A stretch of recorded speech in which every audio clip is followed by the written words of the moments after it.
నిత్య దైవారాధనలో దీపారాధన చాలా శ్రేష్టమైంది. దీపారాధన ద్వారా మాత్రమే భగవంతుడి యొక్క అనుగ్రహాన్ని మనం పొందగలుగుతాం.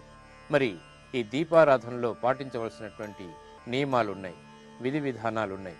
అవి ఏమిటో పరిశీలిద్దాం. దీపారాధన నిత్య పూజా విధానంలో ప్రధానమైనది. దీపారాధనకు 3 లేదా 6 అంగుళాల దీప కుందుల్ని వినియోగించాలి. దీపారాధనకు ఉపయోగించేటువంటి కుందుల్లో ఎప్పుడూ నూనె నిండుగా పోయకూడదు. నూనె పోసే ముందు కుందుకి కుంకుమ బొట్లు పెట్టాలి. ఆ తర్వాత నూనె పోసి 2 ఒత్తులు వేయాలి.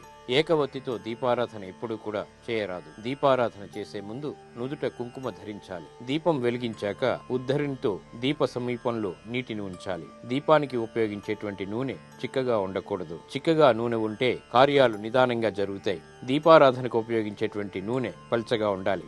ఆవు నెయ్యి, నువ్వుల నూనె, కొబ్బరి నూనెలు దీపారాధనకు చాలా శ్రేష్టమైనవి. ఉదయం దీపారాధన చేస్తున్నప్పుడు ప్రధాన సింహద్వారం తెరిచి ఉండాలి.